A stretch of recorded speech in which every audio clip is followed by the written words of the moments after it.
Baez en fuego. Gracias, hermano Fabio. Hermanas Sandra.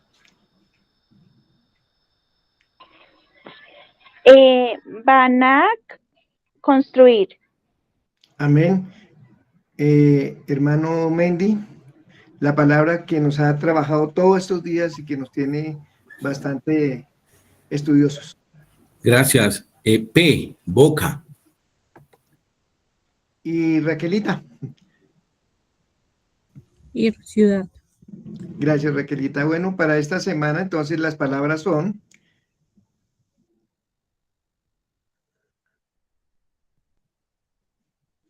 la primera, la digo yo, dabar, palabra o habló.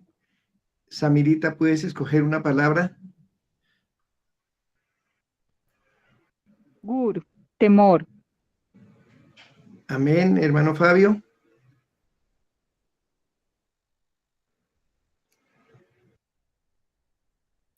Yo diría Cojavín, estrellas.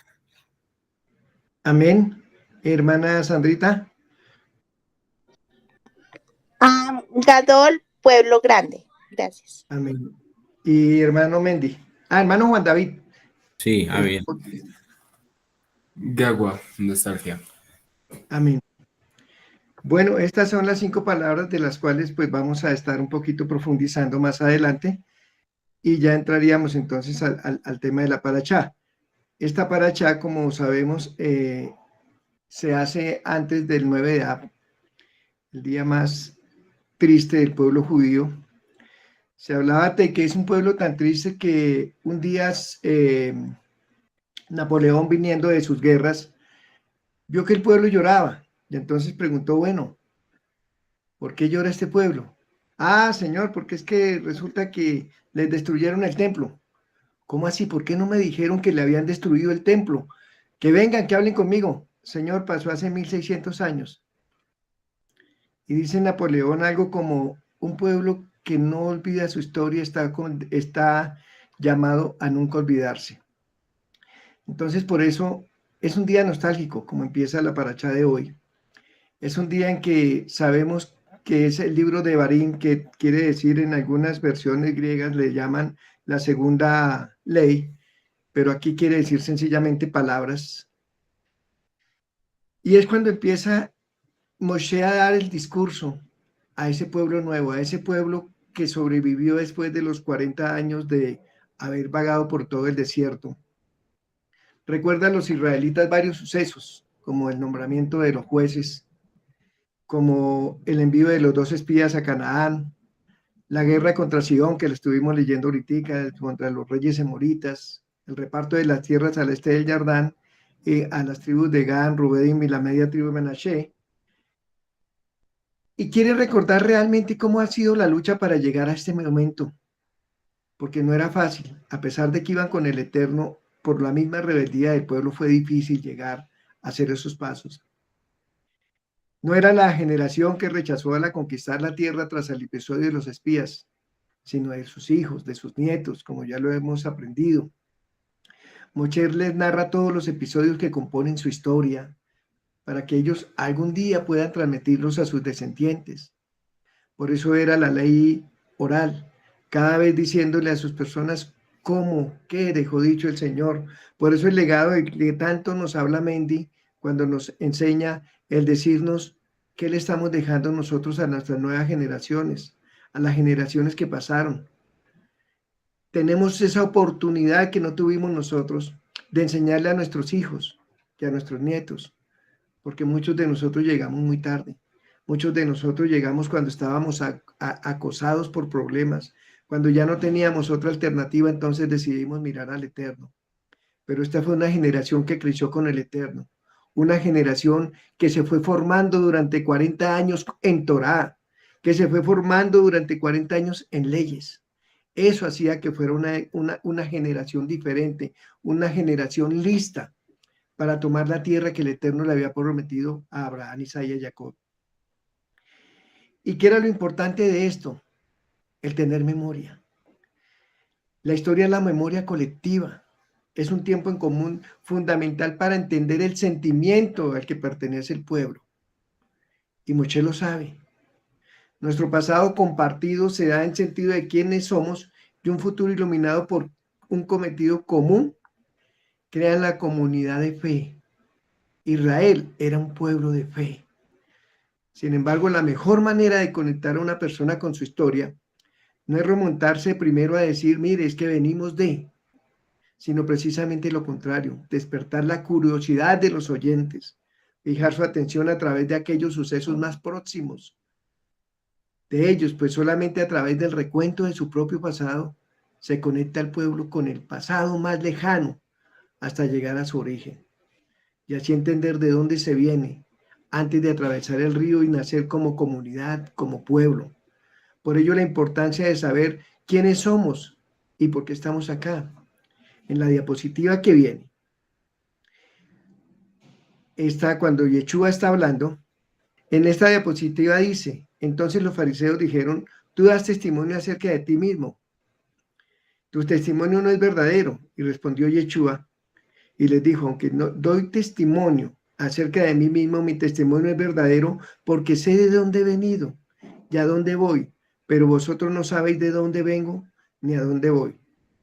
Y es tal vez la importancia de todo, saber de dónde venimos, saber quiénes somos, realmente tener identidad, porque es que no podemos ser pasajeros sencillamente, sino tenemos que tener nuestro propio lugar, nuestra propia identidad. Por eso nos congregamos como comunidad, por eso buscamos a nuestros pares, porque somos un pueblo diferente, porque somos un pueblo que sabe de dónde viene, que sabe que no tenemos una fe tan ciega como dicen, sino sabemos quiénes somos, sabemos para dónde vamos. Por eso moverse hacia adelante es esencial. Por eso para lograrlo debemos entender de dónde venimos, quiénes somos. Y la Torá es nuestra experiencia colectiva, es nuestra historia, es la que nos enseña realmente a comprender. Por eso la atacan tanto. Nuestra herencia, nuestra historia es nuestra guía. Nosotros debemos andar en Torá. Entonces uno no entiende por qué los religiosos de ahora quieren desaparecer la Torá. ¿Cuáles van a ser sus fundamentos si no tienen Torá? Por eso nosotros la Torá la utilizamos no solo para guiarnos hacia adelante, sino para saber de dónde es nuestro punto de partida. Porque si sabemos de dónde venimos, seremos capaces de llegar a donde nos dirigimos, de tomar el camino correcto sin desviarnos ni perdernos. Y eso es lo hermoso de la Torá, que siempre nos va guiando para que no nos perdamos, para que no tengamos que después decir cómo era el camino. Por eso cuando dejamos de estudiar Torá, no es que sencillamente fuimos de un lado para otro y volvimos, no, es que nos quedamos porque vamos andando en igual con el Eterno. Cuando dejamos de estudiar nos quedamos atrás y ya nos toca hacerlo más fuerte. Por eso lo peligroso de andar con cualquier viento de doctrina. Por eso, hermanos, yo les recomiendo que cuando estudiemos en el internet, primero aprendamos a haber leído la Torá, porque muchos suelen confundir, muchos suelen tener cosas diferentes, evangelios que no tienen nada, muchos mirachín donde inventan cosas que no corresponden a lo que está escrito en la palabra. Aprendamos a colar, porque es bueno leer, es bueno estudiar, pero también es bueno colar para no tragar entero, porque cuando tragamos entero, nos desviamos y terminamos en no creyendo en nada. Entonces es una recomendación que siempre se hace. Sí, estudie, lea, pero tenga un guía, tenga una persona que le esté diciendo, puede ser, puede no ser. Para eso es que estamos aprendiendo hebreo, para eso es que estamos mejorando y empezando a entender, para no dejar que cualquier viento de doctrina nos lleve. La Torá comienza diciendo, Be'eleja de Barina Sherdiber Moshe Kol Israel, Be'eber Yarden, Bamidbar, Barabá, Molsuf, Ben Paran, Uftofer, Ben Labán, Bajesorek, Beditzad, y estas son las palabras. O bien, y estos son los acontecimientos que relató Moshe a todo Israel a la orilla del Jardín, en el desierto, en la Arabá, frente a Suf, en Parán, Tofal, Tofei, Labán, Hatzerot y Ditzabat. Este primer versículo nos permite ubicar de manera precisa el lugar en que está Moshe en este momento y el pueblo, pero a su vez esconde una gran paradoja. ¿Cómo es posible que un hombre, quien le dice al Eterno que yo no quiero ir porque soy un hombre de difícil habla, que no puedo, soy capaz de hablar bien, acabe la Torá con este hermoso discurso, con cientos de palabras y sin embargo en el desierto fue capaz de hablar esas palabras? Claro que hay otros estudios que dicen que no es que, porque siempre colocan a un Moshe como si fuera un tartamudo, pero no, parece ser que haber vivido 40 años en Madián no dominaba ya su idioma natal, que era el hebreo. Entonces, por eso es que decía de difícil palabras, no siempre es que era como nos lo muestran, ¿no? Que era tartamudo, que era, no. Parece ser que pues no, cuando una persona sale del país, vienen los lenguajes y llega diferente porque eh, nos dimos cuenta la vez pasada que mi esposa estuvo en Brasil. Ella estuvo allá hace más o menos 30 años y ahorita las palabras todas han cambiado. Cuando se habla con nuestras hijas que estuvieron más hace menos tiempo, ya las palabras no son iguales, ya la jerga va cambiando y tal vez eso pasa. Un pueblo que estaba metido entre los egipcios va tomando muchas palabras que ya no correspondían. Nosotros mismos como idioma español tenemos muchos anglosajismos en nuestro idioma, tenemos muchas palabras gringas, tenemos muchas palabras que no deberían estar, pero va cambiando desafortunadamente. El verbo dabar significa hablar, pero como sustantivo es la palabra suceso o motivo en hebreo. El desierto se dice midbar, que curiosamente significa también habla o discurso. Eso lo podemos ver en el libro de Cantares 4.3. De un desierto, páramo, yerno a sequedal, Araba es un sinónimo de midbar, surge su discurso hecho propio que el Midrash reconoce como Moshe declaró que no era un hombre de palabras y sin embargo podemos observar su elocuencia en el libro de Deuteronomio. Elocuencia adquirida desde que tomó posesión de la Torá. La Torá transforma a Moshe no menos que al pueblo de Israel. La experiencia del encuentro con el tú eterno es transformadora y sumerge al judío en una conversión continua eterna a través de la enseñanza vivida. Por eso es que cada vez que leemos Torah somos diferentes. No podemos ser los mismos. No podemos ser el mismo ayer, así no la hayamos aprendido de memoria. Porque es que el Eterno cada vez que leemos Torah nos habla, nos guía. No es un libro para memorizar, es un libro para vivir. Compartiendo la raíz con Dibar y con Mibar está la palabra Dober, que quiere decir pradera. Esto podemos ver en Isaías 5:17. La Torá enseña al pueblo judío la lección de la esperanza, la conversión de la persona y la reparación del mundo son posibles. Y aquello con que fue un desierto, aquel sumido en silencio, aquello que no se creía, se hace huerto, se hace promesa, se hace grande. Ahora que han superado el desierto y que ya son un pueblo propiamente, no su pasado en común, sino su comunión con el cometido elevado de la enseñanza, les ha sido transformado. Han sido cambiados a un pueblo nuevo, a un pueblo que en este momento sabe que es un pueblo guerrero, sabe que es un pueblo que sabe de dónde viene y para dónde va. Así que la vida del hombre queda así atrapada entre las dos orillas. Un hombre libre que está antes del Jardín donde fueron esclavos, a pasar el Jardín para ser libres. Del mar de los juncos al río Jordán, un punto de partida y una meta. Ambas son simbólicas. El verbo abar que encontramos a lo largo de toda esta parashá significa pasar, cruzar, atravesar, marcharse, irse, sobrepasar, y en todas estas está presente la transición o la transformación que supone poner fin a una época para comenzar otra, acto de superación. El número 40 en sí significa transformarse. Por eso la palabra nos habla tanto del número 40. 40 días ayunó Moshe durante 3 veces para que Dios no acabara con el pueblo de Israel. 40 días hizo el Señor Yeshua HaMashiach ayuno para empezar el ministerio de salvación. Precisamente en estos instantes de transición de lo largo de nuestra vida, en los que nos acordamos, en los que empezamos a mirar atrás, así lo está haciendo Moshe y el pueblo a los sucesos cercanos y lejanos del pasado, tanto los buenos como los malos, para comprender lo que fuimos y lo que dejaremos de ser. Un gran erudito una vez dijo, somos quienes somos, no quienes fuimos. Hemos cometido errores. Pensemos en los terribles pecados de Israel durante su travesía por el desierto. Ya lo acabo de comentar 3 veces. 3. Moshe ayunó para que Dios no terminara con el pueblo.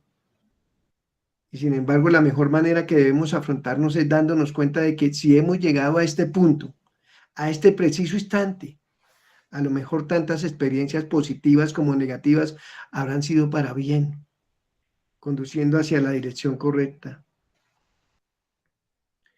Nuestras palabras de la sabiduría adquirida y como decía mi padre, la experiencia es un cúmulo de errores.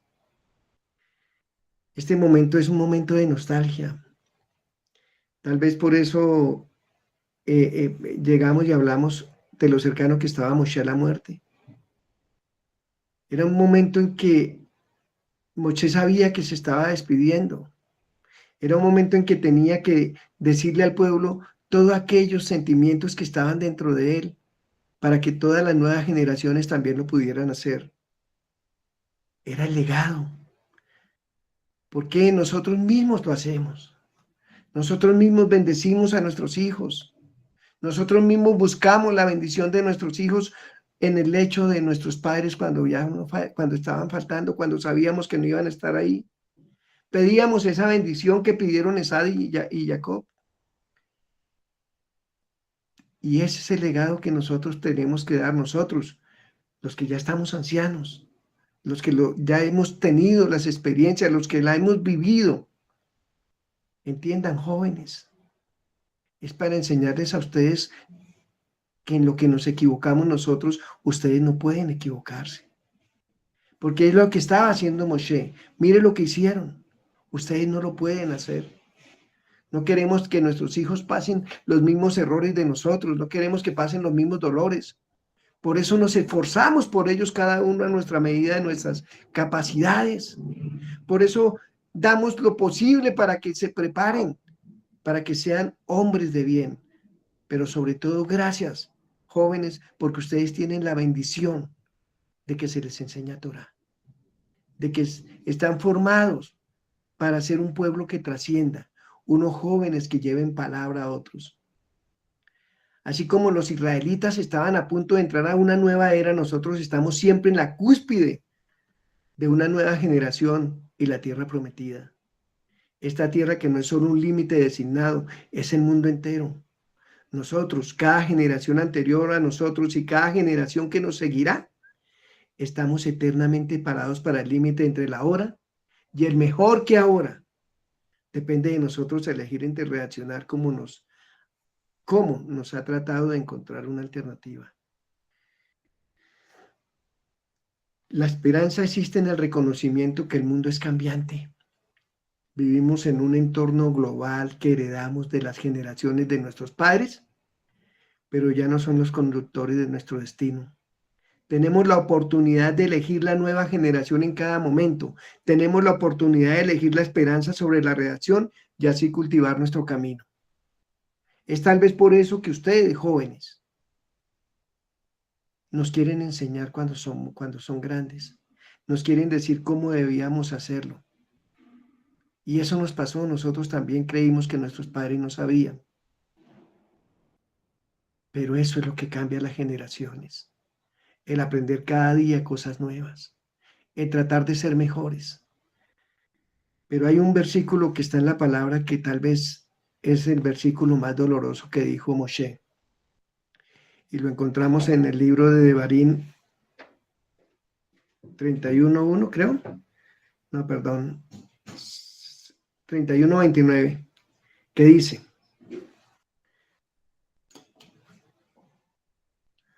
Porque yo sé que después de mi muerte os corromperéis y os apartaréis del camino que os he mandado. Y el mal vendrá sobre vosotros en los postreros días, pues haréis que esto malo a la vista del Señor, provocándole la ira con obra de vuestras manos.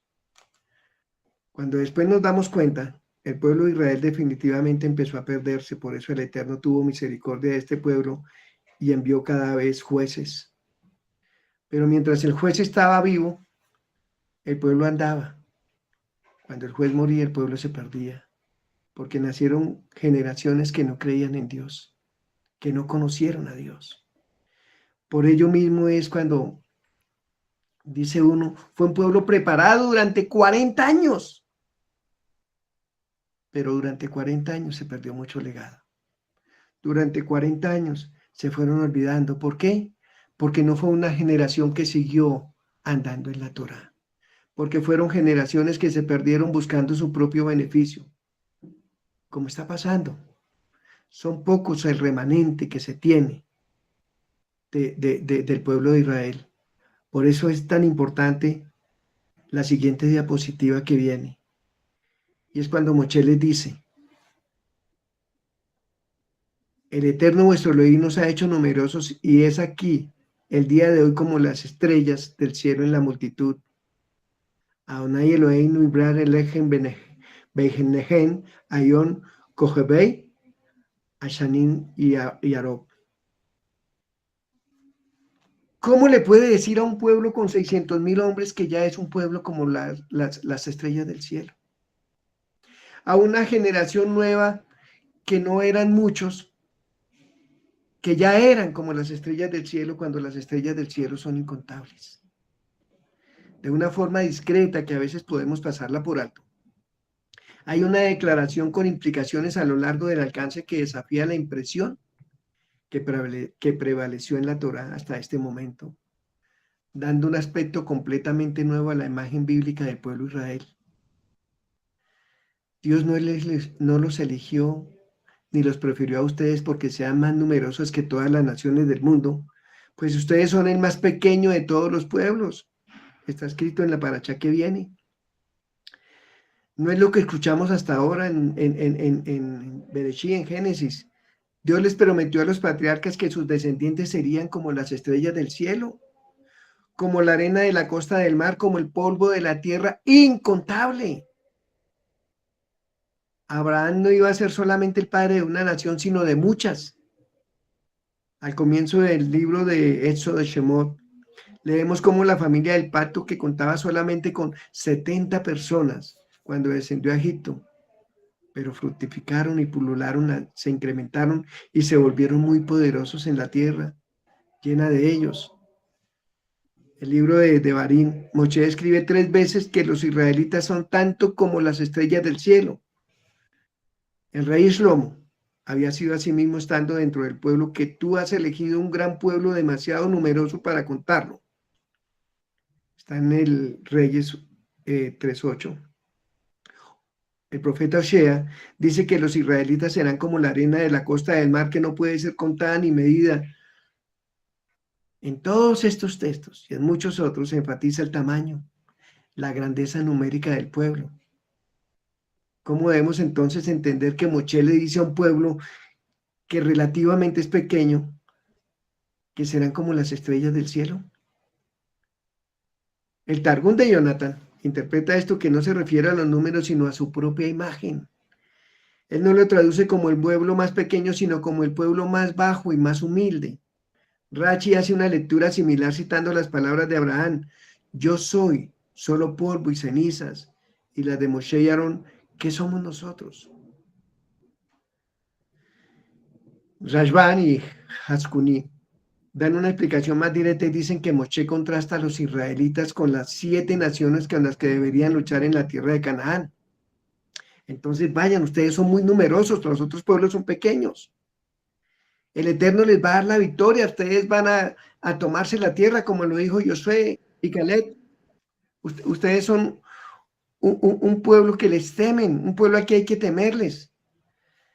Entonces, realmente a veces se equivocan con todo esto decir uno, no eran como las estrellas del cielo en ese momento, si lo vamos a ver numéricamente, pero era un pueblo que era tan grande que daba luz, era tan grande que le temían. Hubiéramos esperado que si el Eterno hubiera elegido al pueblo de Israel como la nación más numerosa, porque en la gloria del rey está en la multitud de personas, dice el Proverbio 14:28. Pero no fue eso lo que el Eterno hizo. Por tanto, Israel recibió una enorme bendición al ser elegida a pesar de ser un pueblo pequeño. Su Am Segulá, su precioso tesoro, su especial tesoro. Entonces aquí no es que haya una contradicción, no haya una contradicción de Moshe al decir, ya lo eres, ya eres un pueblo tan numeroso como las estrellas del cielo, sino que Dios los había elegido incluso si hubieran sido el más pequeño de todos los pueblos. Dios nos escogió una nación, no escogió una nación para su propio honor. De haber sido así, indudablemente hubiera elegido al pueblo poderoso y numeroso. Las películas nos miraban, irían y nos enseñarían que todo lo que pasa extraordinario pasa en los Estados Unidos de América, el pueblo hasta el momento más poderoso. Pero aquí toma un pueblo insignificante para hacerlo como las estrellas del cielo y le dice a Abraham, mira, sal afuera y cuenta las estrellas y las puedes contar a sí mismo, será tu descendencia. Pero Abraham no se quedó mirando las estrellas, no se quedó contando estrellas. Abraham empezó a hacer luz y su descendencia es luz para las naciones. Y eso nos lo dice la palabra. Por eso este versículo que hace eco a lo largo de la historia judía, históricamente los judíos fueron y siguen siendo un pueblo pequeño. Hoy somos menos de la quinta parte del 1% de la población mundial. Hay dos razones por esto. La primera es el alto costo cobrado a lo largo de los siglos, exilio, persecución, pogroms, directamente sobre los judíos asesinados en masacres por antisemitas, los han matado dentro de la tierra de Israel, por persecuciones y por exilios. ¿Cuántos descendientes de los judíos se perdieron porque tuvieron que convertirse a religiones? Pero no por eso dejaron de ser judíos. Entonces, cuando uno mira así la historia, tal vez seamos un pueblo demasiado, demasiado grande. Ahora, cuando llegamos al mesianismo y al judaísmo, ¿cuánta gente está empezando a mirar sus apellidos porque es que yo debo venir de ahí? Y tal vez también eso quería el Eterno. No solo que fueran los que guardaban la religión, sino que es la descendencia de Abraham y la palabra de Dios dice que nosotros somos descendientes de Abraham por la fe. Y eso también cuenta. Para evitar la persecución, trágicamente, ni siquiera la conversión ayudó al antisemitismo racial que persistió en ambos casos. La población judía es apenas una fracción de lo que podía haber sido si no hubiera existido el emperador Adrián, ni las cruzadas, ni el antisemitismo, y ya les digo, ni siquiera el hecho de haberse mezclado con los otros pueblos. Y otra razón es que los judíos no buscan convertir a otras personas. Ellos no viven haciendo evangelismo explosivo. No, de hecho, su número estaría muy cercanos al cristianismo, que tiene 2.400 millones de personas, o el Islam, que tiene 1.300 millones. De hecho, Malvin encuentra algo similar en este versículo. El versículo previo dice que los israelitas están en punto de entrar a una tierra donde hay 7 naciones. Los hititas, los gershonitas, los amoritas, los cananitas, los pericitas y los hivitas y los jebusitas. Y Moshe les advierte no casarse con ellos, no por razones raciales, sino religiosas. En Malvin interpreta nuestro versículo como que Moshe les dice a los israelitas no justifiquen el matrimonio mixto con el argumento de que eso va a incrementar la cantidad de judíos. Al Eterno no le interesan los números. Hubo un momento en el cual los judíos incluso pudieron haber tratado de convertir a otros. De hecho, hubo un caso en el cual hicieron el sacerdote y el rey Hasmodeo Hircano. Convirtió a la fuerza a los edomitas, conocidos como los idumeos. quiero decirle que de estos edomitas que lograron convertirse al judaísmo, nació uno de los peores enemigos del judaísmo, que fueron los Herodes, que vendieron a su pueblo por las gobernaciones. La palabra nos habla más o menos de 3 o 4 Herodes. Este periodo fue durante el Imperio Romano. En el siglo I, los judíos constituían alrededor del 10% del imperio y habían muchos romanos que admiraban sus aspectos de fe y su forma de vida. Incluso nosotros, cuando invitamos a alguien a Shabbat, los sorprendemos, quedan sorprendidos por la forma en que nosotros manejamos la palabra, el respeto que le tenemos a las cosas del Eterno. Vayamos un poquito más lejos, como 100 años antes del primer siglo. Los macabeos. Los macabeos tenían la oportunidad de haber hecho que los helenos que llegaron empezaran a conocer su doctrina y su fe. Pero ¿qué decidieron hacer? Decidieron convertirse al helenismo, decidieron agradar en ese momento a Antíoco Epífanes, a todos los grandes ejércitos del momento, y se perdieron. Se perdieron y costó muchas vidas, costó alejarse de la Torá. Costó tanto que recuperarlo fue tan tremendo que después, para recuperarlo, tuvieron que hacer alianzas con los romanos y fueron después esclavizados por los romanos. Entonces, no se busca tener tanto número, se busca tener un número que realmente agrade al Eterno. Por eso dice la palabra en Miqueas, creo, no hizo uno él pudiendo hacer varios, pero hizo uno porque quería una descendencia para el Eterno. Una descendencia, no descendencias, no varias descendencias. Por eso es que no muchos pueblos quisieron ser como el pueblo judío, pero el pueblo judío muchas veces quiso ser como los demás pueblos. Queremos rey como tienen los otros pueblos. No me han desechado, no te han desechado a ti, le dice el Eterno. Me han desechado a mí. Los reyes traían los altares de los pueblos que los vencían para servirle a sus dioses. Los pueblos empezaron a cambiar de dioses. Tenemos los 5 dioses de Samaria. Las deidades del mundo helenista perdían su atracción y su plausibilidad, y en todos los centros del Mediterráneo había individuos que adoptaban las prácticas judías. 2 aspectos del judaísmo se interponían en su camino: los mandamientos y la circuncisión. Y quiero contarles que desafortunadamente esos mismos 2 aspectos se imponen en el camino de muchos creyentes que quieren aprender palabra, pero es que no estoy de acuerdo con la circuncisión, no estoy de acuerdo con los mandamientos. Entonces eso es judaizar. Y empezamos a buscar y a buscar y a buscar cosas que, en lugar de acercarnos al Eterno, nos están alejando. Muchos helenistas que simpatizaban con el judaísmo, en cambio, adoptaron el cristianismo de Rab Shaul. A lo largo de toda la historia se forma consciente que los judíos escogieron mantenerse fieles a sí mismos y ser poco antes que hacer concesiones y sumar adeptos.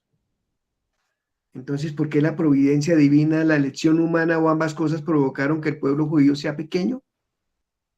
De forma simple, puede ser a través del pueblo judío, que le está diciendo a la humanidad que no es necesario ser numerosos para ser grandiosos. Las naciones no son juzgadas por su tamaño, sino por su contribución al patrimonio de la humanidad. La prueba más convincente de esto es una nación tan pequeña como la nación judía pudo producir un flujo de grandes profetas, sacerdotes, poetas, filósofos, sabios, hombres de nombre, grandes maestros, y también algunos de los mejores escritores, artistas y músicos, intelectuales, premios Nobel de medicina. Tal vez el pueblo judío tenga los más grandes Nobel, la mayor cantidad de Nobel en el mundo. Fuera de toda proporción con su número, los judíos trabajan como abogados que luchan contra la injusticia, economistas que luchan contra la pobreza, médicos que luchan contra las enfermedades y maestros que luchan contra la ignorancia. Y es tal vez la única nación en el mundo que ora por los demás pueblos. No hace falta muchos para ampliarle los horizontes espirituales y morales de la humanidad. Lo que hace falta son otras cosas, un sentido de valor, de dignidad, del individuo, de la fuerza, de la posibilidad humana de transformar el mundo. A eso fuimos llamados. De la importancia de dar a todos una mejor educación que puedan llegar a tener, de hacer que cada uno se sienta parte de la responsabilidad colectiva para mejorar la condición humana. Cada uno de nosotros es importante para el Eterno. Y una disposición de asumir los ideales elevados y llevarlos a la práctica del mundo real, sin dejarse detener por las desilusiones y las derrotas, porque las vamos a tener. Porque a veces nos vamos a sentir como se sintieron los profetas, yo prefiero morir. Pero ahí está el Eterno. Hoy en día en ningún lado hay más evidencia que el pueblo de Israel en el Estado de Israel, ridiculizado por los medios en gran parte del mundo, y aún así año tras año produciendo milagros humanos en medicina, agricultura, tecnología, artes. Por lo tanto, cuando sintamos miedo y estemos deprimidos por la situación de Israel, vale la pena recordar las palabras de Moshe. Dios no solo los eligió y los prefirió a ustedes porque sean más numerosas que todas las naciones del mundo, pues ustedes son más pequeños que todos los pueblos. ¿Pequeños? Sí.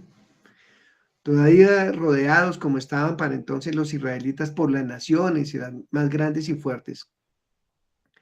Pero este pueblo, desafiando las leyes de la historia, sobrevivió a todos los grandes imperios del mundo. Y sigue teniendo un mensaje de esperanza para la humanidad. No es necesario ser muchos para ser el grandioso. Si nos abrimos a un poder mayor a nosotros mismos, nos volvemos más grandes. Israel sigue llevando este mensaje al mundo. Por eso es que este libro se dice que es como el corazón de la Torá. O sea que, hermanos, si somos como las estrellas, aprendamos a tener luz propia, aprendamos a brillar, aprendamos a guiar, porque no somos estrellas novas, estrellas apagadas. Bueno, la nova es más refulgente, no somos estrellas terminadas, somos estrellas que vivificamos cada momento. En la siguiente diapositiva podemos leer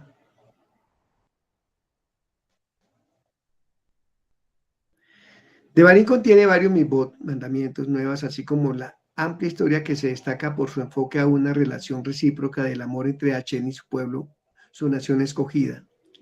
Amarás al Eterno tu Elohim, te unirás a él. Ustedes son hijos de Hashem, tu Elohim, y has elegido a Hashem, y Hashem te ha elegido a ti. De nosotros depende. ¿Quién da el paso? Nosotros dependemos si queremos o no queremos estar con el Señor. No hay coincidencia que Devarim se dirige a la nación en la orilla del río Jordán, a punto de ingresar a la tierra prometida, donde está una relación única que se manifestará de manera más aguda. Solo Israel se describe como una tierra constantemente bajo la mirada vigilante del Eterno. Los ojos de Hashem están sobre ella desde el comienzo del año hasta el final de año. Sin embargo, la presencia del Eterno solo la sentirán quienes la permitan.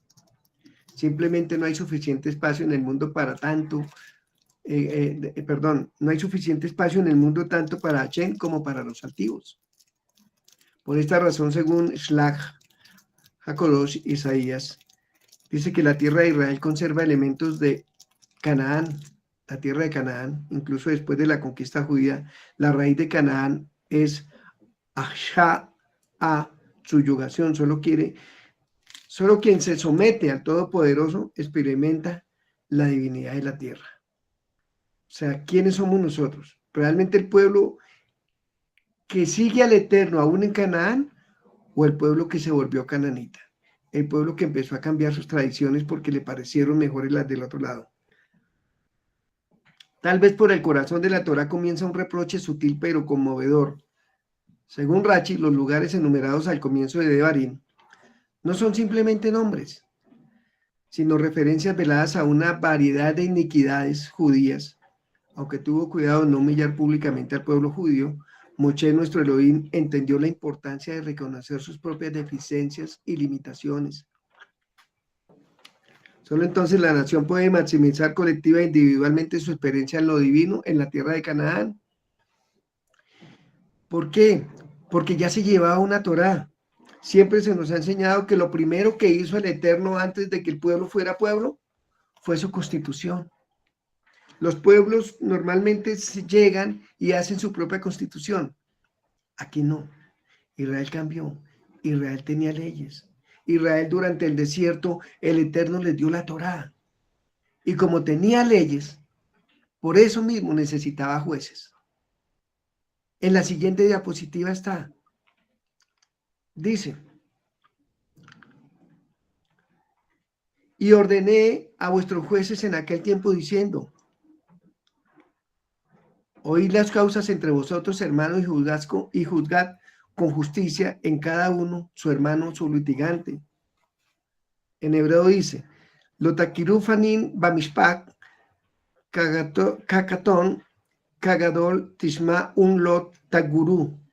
Taguru es la palabra que habíamos estudiado, gurú o gur.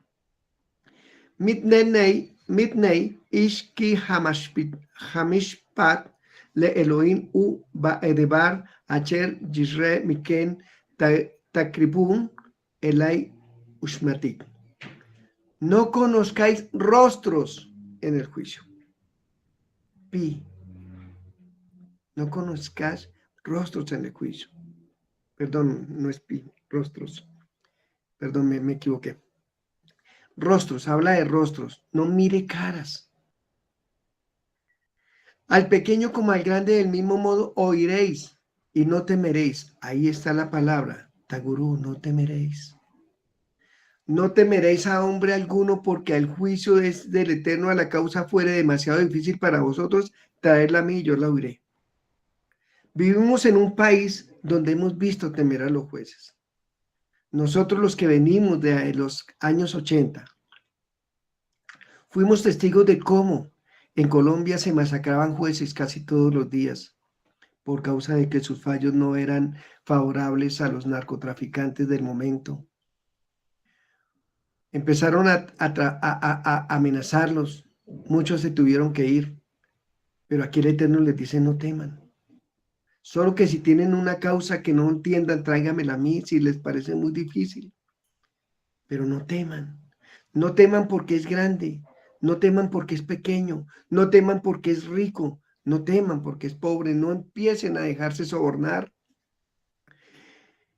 Con la Torá entregada y las leyes sobre la sexualidad, sobre la vida social, sobre las leyes kosher, sobre cómo tratar a los animales, sobre cómo se debe tratar con la sociedad en Mishpatim, se hizo necesario que hubieran estos jueces.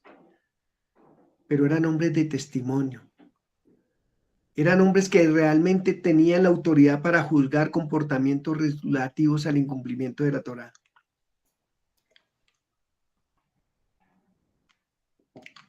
Pero ¿para qué eran hechos los jueces? Para promover la justicia y evitar la corrupción. Este versículo lo declara. Lo taguruminei ish kahamishpat. Tagurú ante el hombre porque es juicio del Eterno, de Barín 1:17. No temas ante el hombre. Pero ¿qué significa realmente la palabra tagurú? Yarsi representa dos interpretaciones. La primera es que la palabra significa miedo, por lo que el versículo les está ordenando a los jueces que no teman a las otras personas. La segunda explicación, basada en el Talmud, es que tagurú significa contenerse. Ejemplo que dan se refiere a un estudiante que observa a su maestro juzgar en caso de una persona rica y una persona pobre. Si el alumno desciende a un argumento a favor de la persona pobre, no debe quedarse callado, aunque esté nervioso respecto a su relación con el maestro o persona rica. No debe reprimir su pensamiento, pero incluso si esta segunda explicación, Rachi, es la correcta, la palabra literalmente significa contenerse, el mensaje del versículo sigue siendo respecto al miedo. Temer de otro ser humano no debe ser un factor para buscar justicia. Digámoslo así más simplemente. Cuando nosotros estamos en una congregación y el líder decide que va contra una persona porque es pobre, pero vemos que no tiene la razón, nosotros no debemos tener miedo, no debemos contenernos, sino decir, qué pena, no es así. Pero si pasa lo contrario, porque también pasa que es que como el pobre es el menos favorecido, entonces vamos a tratar de ayudarle, tampoco. No debemos tener miedo, no debemos preocuparnos. ¿Por qué nos dirán? ¿Por qué cómo actuarán contra nosotros? Porque lo que se busca es la justicia. Y la justicia solo tiene una palabra, el Eterno no dio dos leyes. Y por esto era que era tan importante que las personas dieran testimonio. Por eso la palabra les habla a ellos diciéndole, no se dejen sobornar, no reciban regalos, no tomen partido. Por eso tal vez es que se muestra que la justicia es ciega, para que no vea esos rostros que pueden producir lástima o esos rostros que pueden producir temor. Por eso la palabra habla de no veas rostros. Porque el juicio es del Eterno.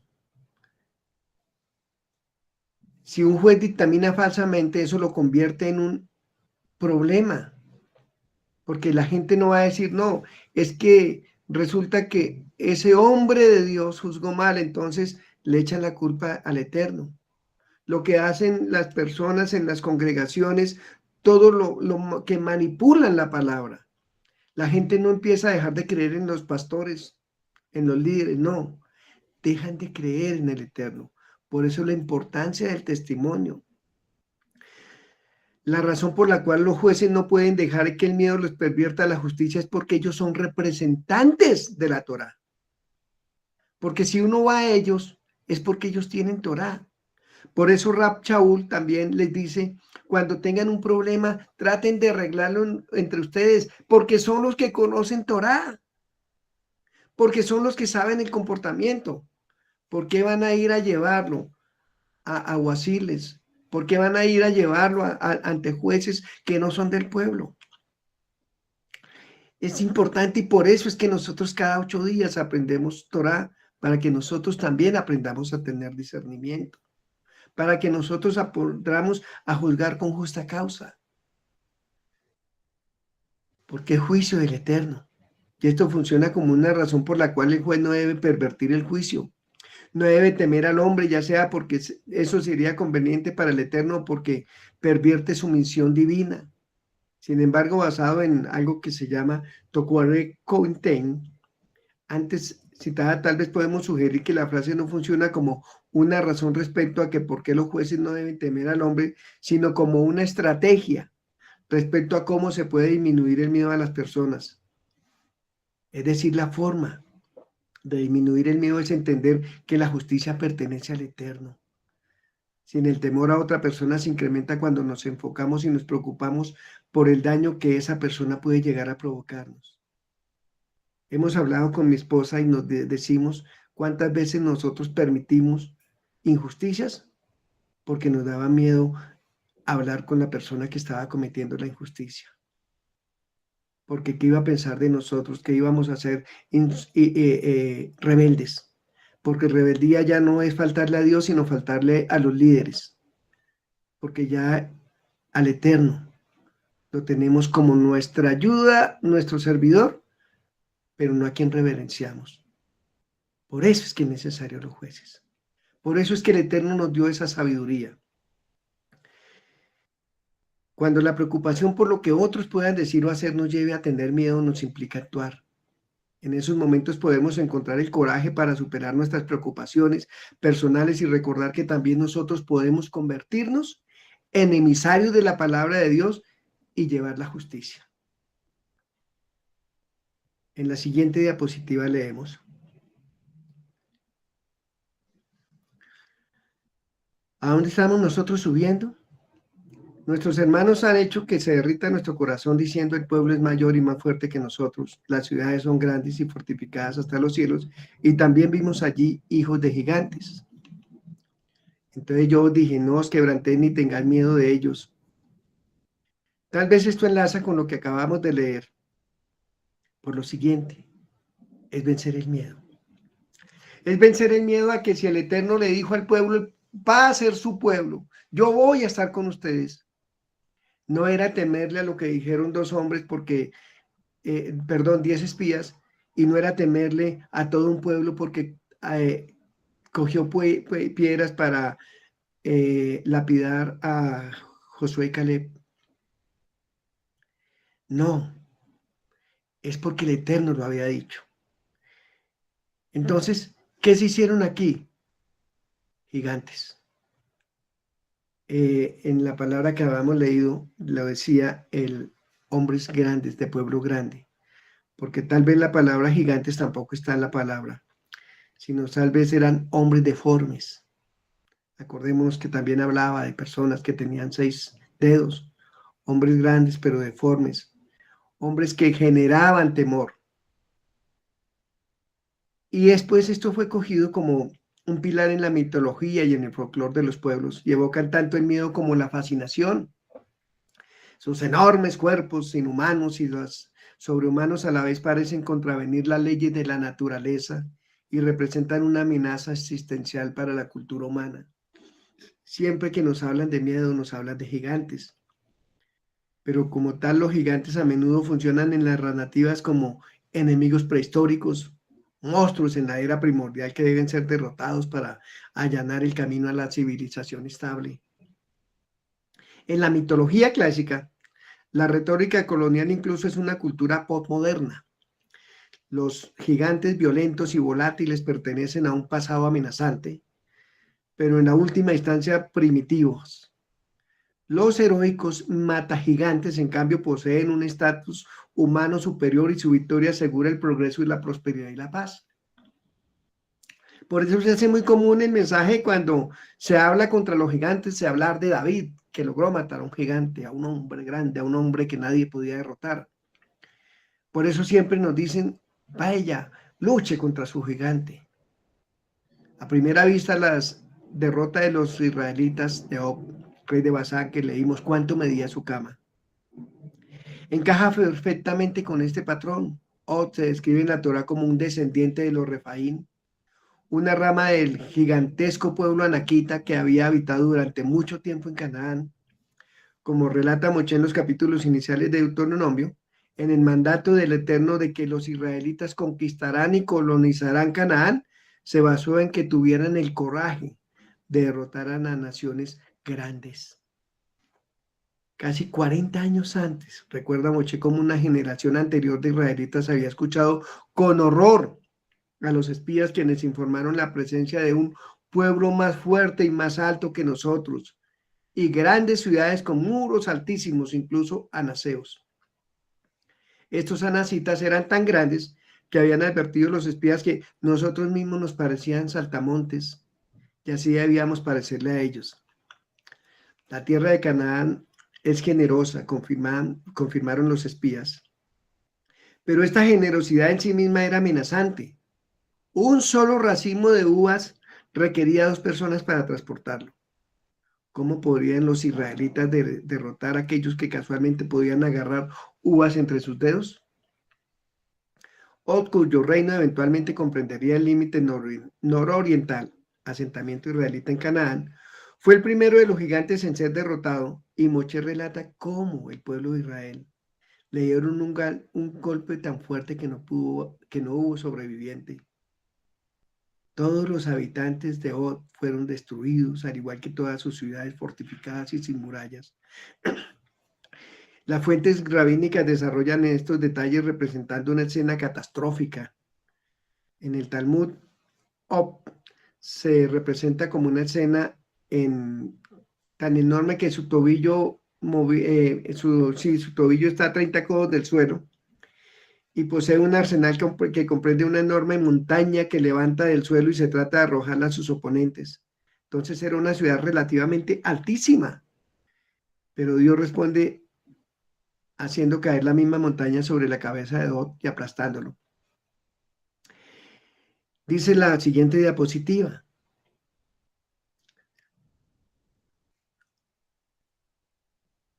Así como el Eterno le aseguraba a Moshe que no tenía nada que temer a Og, Moshe a su vez le asegura a su sucesor Yehoshua que no necesita temer a los gigantes, a las naciones grandes, a los pueblos grandes, a las murallas altas. Sé fuerte y valiente, le dice Moshe, porque el Señor tu Dios peleará por ti. Y esto es lo hermoso. De hecho, la derrota de Og presagia un eventual éxito a los israelitas en la eliminación de las ramas restantes de los anaxitas.